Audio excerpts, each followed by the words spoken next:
So it took countless long nights, gallons of elbow grease, and metric ton of hope, but you did it. You launched your own business. But whether you're an established startup shooting to be the next unicorn or even just a small operation that wants a footprint on every corner, the question many business entrepreneurs are asking is, what do I do now?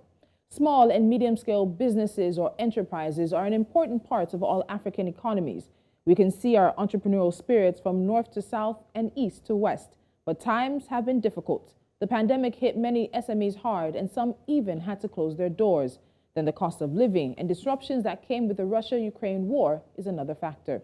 Many entrepreneurs could be wondering, what next? How do I move beyond this level? And that's why I have Msweli. She's joining me now. Vumile is the chief executive of Hesed Consulting, which is a coaching and consulting firm specializing in commerce acceleration, career coaching, and women's empowerment. Vumile, welcome to Business Edge. Thank you for joining me. Thank you for having me. So before we talk about moving to the next level or even scaling up, we have to really talk about the time and place that many SMEs find themselves. That is the challenges and reality they're facing now. So what are some of the challenges you see small and medium businesses struggling through now? I think the primary thing we're seeing across the continent is an exponential growth and cost in the operating expenses. You know, we look in Nigeria, fuel has gone up by almost 300%. In South Africa, we've got the challenges of ISCOM and load shedding, where we're at stage 6 indefinitely. All these have an impact on how do you go about doing business when your costs are growing exponentially. So it's a very, very challenging time. And also the biggest challenge we're also seeing is how do you get the right talent in the doors? We've got challenges with organizations and governments like, Canada, starting to cherry pick some of the best talent we have on the continent. So how do you create a sustainable business facing so many, many challenges? So I would follow that up to ask about some of this being external versus normal internal issues that economies on the continent face. Having conversations with analysts, they'll tell you it's all about imported inflation coming from pressure from the West. But we've had some of these challenges here on the continent. You mentioned this issue around what we call Nigerians call Japa, and that's the trend of really talented individuals probably choosing to go somewhere in the West because of employment situation, school, and all of that. So how much of this situation do you think is of a current time now, given the global situation coming out of COVID, or it really has existed before now? I think COVID has, in essence, just sped up the pace in which it's happening. It was going to be inevitable. We like to say we live in a global village, but we don't like the ramifications of living in a global village. And I think in the African context, what then becomes important is how do you then become agile, reframe, and do exactly what some of those big organizations are doing. If they're cherry picking the best that Nigeria has to offer, why are we not going outside of our shores and saying, how can we cherry pick the best that India has to offer, China, or potentially countries like Malaysia, and also looking within the continent? How do you make sure that as a small business, you're not limiting yourself to the talent you only have access to from a geographical location perspective? We've got the Africa, Continental Free Trade Agreement. We're looking at moving goods across. Also, I think it's important for us to start looking at how do we look at services coming in and out of wherever we may find ourselves in any corner of the continent. So when we look at those challenges, before we get into moving to the next level, how do you think the businesses have really adjusted to the current economic realities around them? So what we've seen is a trend where a number of small business owners and medium-sized entrepreneurs are really starting to streamline. So they're getting rid of what's not necessary. And I think this is something we should always be doing, at least on a biannual basis, to say, are products still having that impact in the market? Or do we have too many variations and we'd rather have 3 or 4 critical products?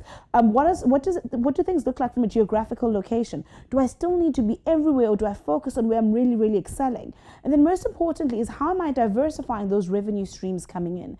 So those are some of the things we're seeing on ground as entrepreneurs start saying, listen, even not even as large businesses, but even sometimes people have their side hustle are starting to say, I think I need to look at diversifying some of that risk. I need to look at where I can get that revenue in. And most importantly, from the African context, we're wanting to ensure that we are getting revenue coming in from stronger currencies while spending in our currencies. So of course, if you're earning in dollars and spending in nairas, earning in euros and spending in rands, you automatically are hedging some of that risk that can ensure sustainability in your growth as an entrepreneur.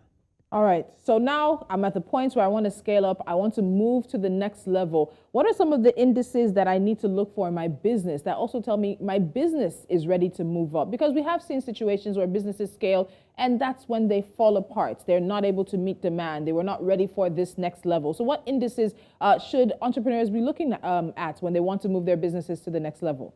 So for me, back to basics, you have to look at things like your NPS scores. What does your net promoter score look like? Are your current clients happy with your services and willing to take on more services from you? So that's a good indicator to say, I think I'm ready to grow. Then of course, I'm an accountant by trade, so you have to look at your annual financial statements.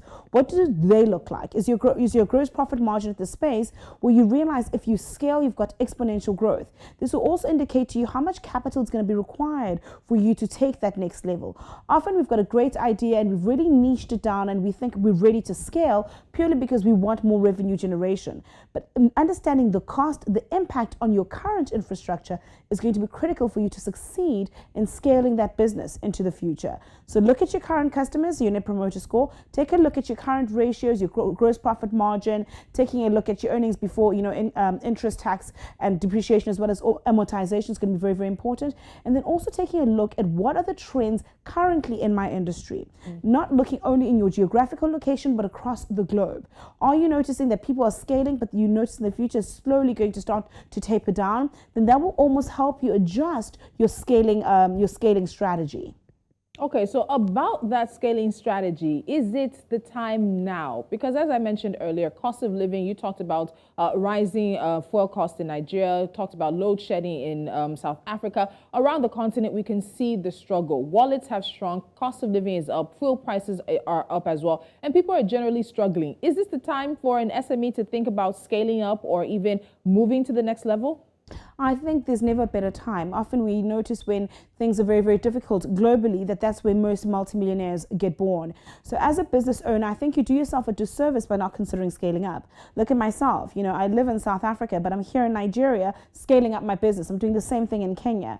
Don't limit your scaling up strategy purely to I need more presence only locally. I think you're doing yourself a disservice. Take a look at what's happening, the trends and opportunities with your current services and goods in East Africa. Take a look at what's happening in Southern Africa. And of course, take a look at what could be happening potentially abroad. I think if we're limiting ourselves, we often will allow our businesses to die. Often what we find is as an organization in a particular market, it tends to plateau. Unless you start diversifying some of those products or potentially diversifying your geographical locations in country as well as in the rest of the continent. I think that's really, really, really a niche market that a lot of us aren't looking at as well as we could, that could potentially help us scale up without giving us too much pressure on our existing infrastructure because we're starting in another country or we're starting in a market that we perhaps have not played in before. All right, Vumi, finally, before I let you go, give me your top three tips for businesses that are looking to move to the next level. So the first is cash is king. I'm very fortunate I'm speaking to a Nigerian audience, so you're quite comfortable in knowing that.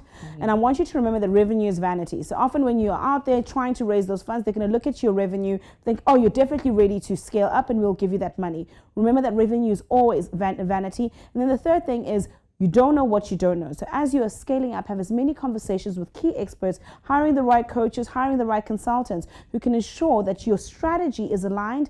And what worked for you in one region might not work for you in another region. So that agility is going to be key. All right, Vumi Msweli, thank you so much for your time today. I'm very sure we have some entrepreneurs across the continent who've taken down a few key notes to look at what they can do next with their business. Thank you. Thanks for having me. All right.